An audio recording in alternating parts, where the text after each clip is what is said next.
Hey, what's going on, everyone? We're checking out a video called The Double Life of a Trucker. I'm interested to see what this one's about, and I hope you are too. If you wouldn't mind, subscribe to my channel. I greatly appreciate it. All right, let's get into it. Jesus died for you. This is Transport for Christ. Sorry we were unable to answer the phone. If it is important, please leave a message.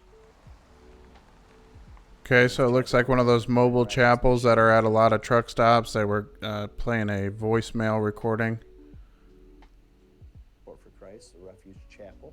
Let's turn this up just a hair. To try to win the drivers to Christ, but we're also here just to be a refuge for the drivers that they can come in and feel comfortable to pray for, to talk to, just to be a friend for them. Okay. The drivers. I can honestly say I've never been inside one of those. If I'm getting to a truck stop for the night, I'm wanting to relax, do my own thing. Let's go and see what they got. It's hard to get them to come in here. Now, the drivers know what this place is. For a driver to walk up them steps, they really need or want to come in here. Right. That makes sense. They're at a ton of truck This is what's called a stops. destination truck stop. A lot of them are here, living in their truck. There's really nowhere for them to go. Yep. I can't pay their bills for them, but I can be a listening ear, I can be a friend, and I can make them feel important while they're here. That's nice. How long you been driving? 41 years. 41 Wow. years. Always coast to coast? Always, yes. Oh my You would gosh, say the man. trucking life has been good for you. If I had it to do over again, no, I wouldn't be a trucker. Wow. 41 years being a trucker. That's crazy. If you had to do it over again, you wouldn't be a truck driver. No way. Huh. Middle class man just struggles more and more every day. Got 2 sons, and I told him don't think about no truck. Wow.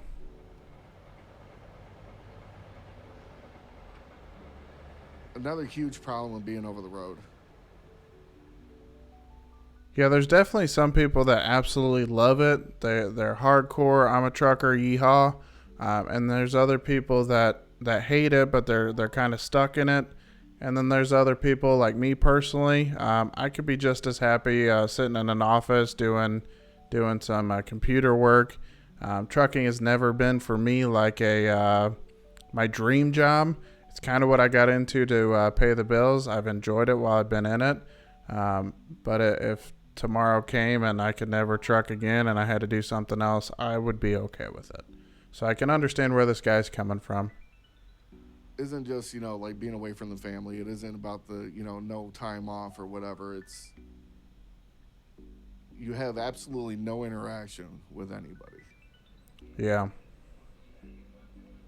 There's a thing with prisoners where they become like institutionalized. Something similar happens to some of these truck drivers, and it's the older ones that you see more of it in. Huh. These guys that are 60, 55, 60, have been driving for 20, 30 years. You'll be sitting there with about 5, 6 people, and you're all cutting up, eating dinner, talking, having a good time, and this old guy will walk in, and he'll walk all the way to the back corner, and he'll sit in a booth by himself, away from everybody, and won't talk to nobody, sit there, eat his dinner, and then get up and walk out. Huh.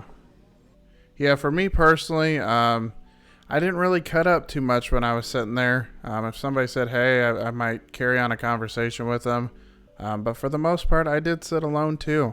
And unfortunately, that's kind of the life of a trucker is, you're eating your meals alone while you're making sure money's going home to the family so where they can have a good meal and enjoy that time together.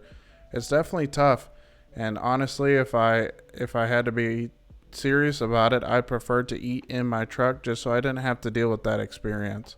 It's definitely lonely and somewhat sad just to sit there alone, eat your meal, maybe put in some headphones and listen to something on YouTube like Trucker219. Subscribe down below. All right, let's carry on. That's all he knows is solitude. Yeah.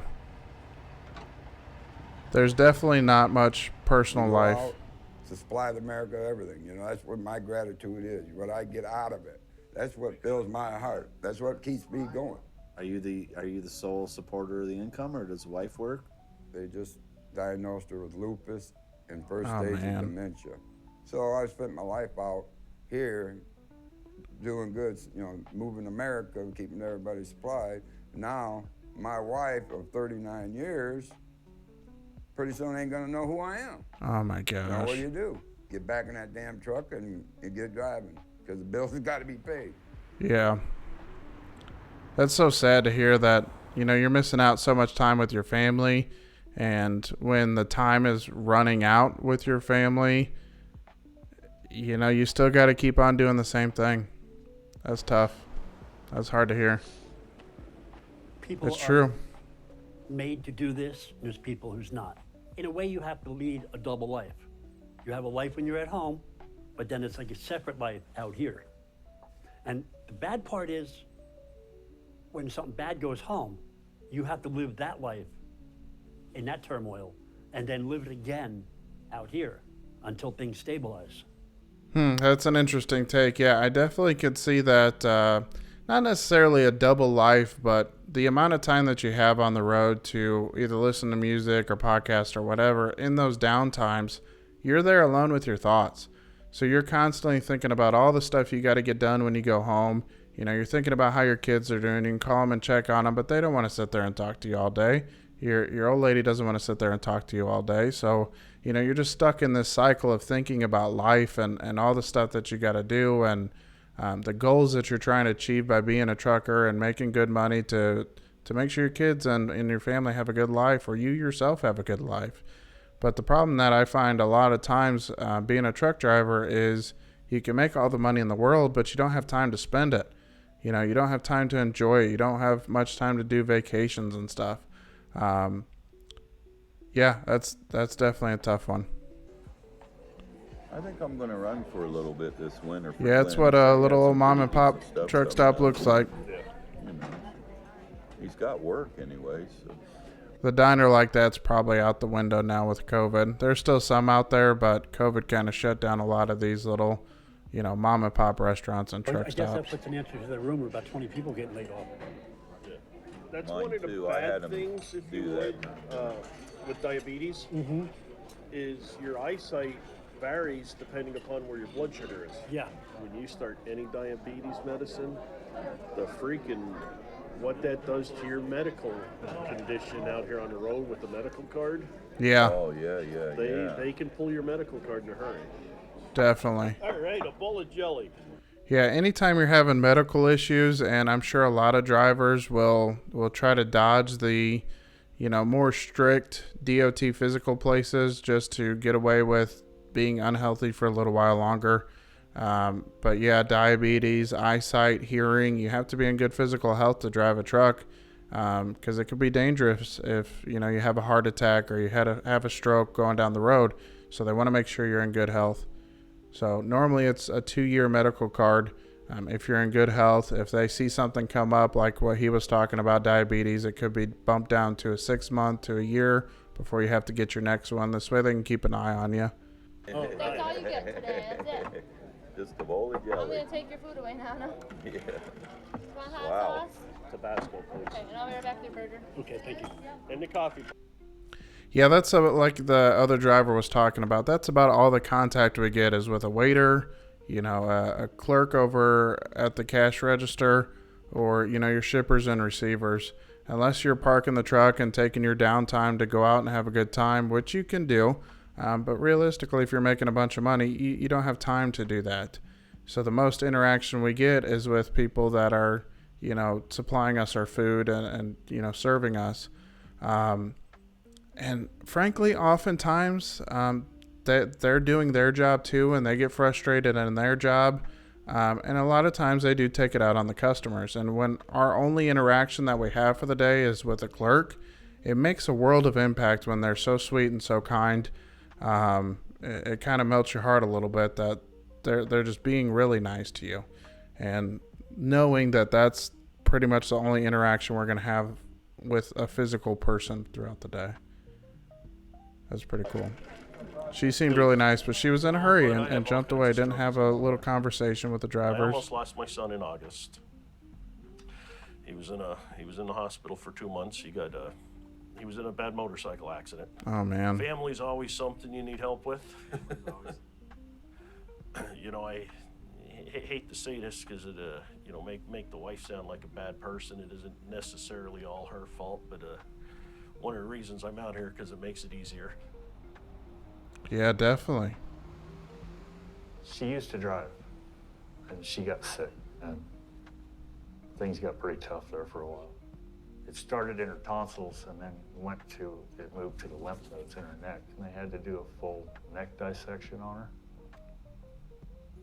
So she went through about the worst radiation and chemo you could do. 7 weeks of it, and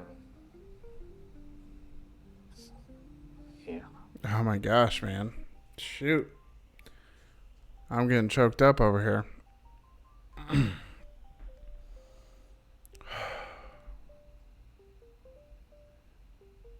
Yeah, it really sucks sometimes being a trucker, because while his wife is going through this, he can't just be home and support her and be there for her physically and emotionally and mentally.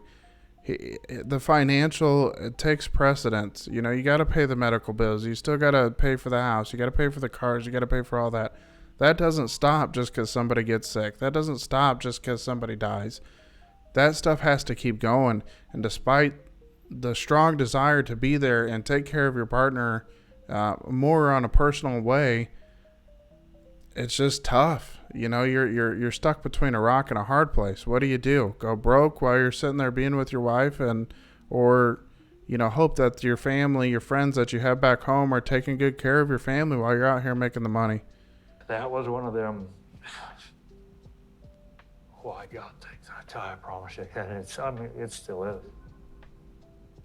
Gosh, I hope he's better, man. I hope his wife pulled through.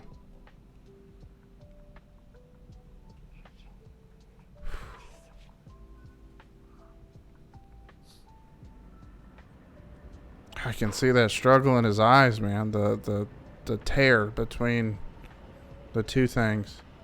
That double life, like that one guy was talking about. When? I've probably attempted suicide half a dozen times. I tried to hang myself, and they found me hanging from Oh the door my gosh, with man. a sheet. What did we get into today? Well, you know, sometimes we have to be protected from ourselves. What scares me is not having the financial, you know, security, uselessness, worthlessness, not knowing what you're going to do next. I'll go get things squared away with God, and everything will be okay again. Who really knows when your number's up, when God says, that's it, I had enough, I'm bringing him up, you know, hopefully he's bringing you up. Who knows what, you know, when your luck's gonna run out. But man, I'm still willing to do it. You know, why? It's nuts. It's Definitely. nuts to want to do that. Yeah, and people that are struggling with, truckers specifically that are struggling with mental illness, depression, anxiety, you know, all these things that are common words these days. We are literally driving 80,000 pounds down the road at our max, a lethal weapon, with all these thoughts running through our heads, driving down the road with nothing to do but just to think about them. And I can see where it could drive people mad.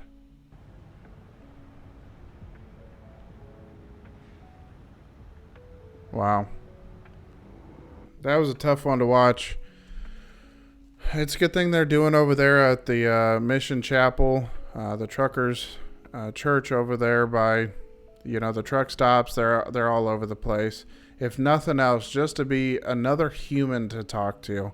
And it's definitely a struggle that truckers have to deal with of the loneliness, of the depression, and all that stuff.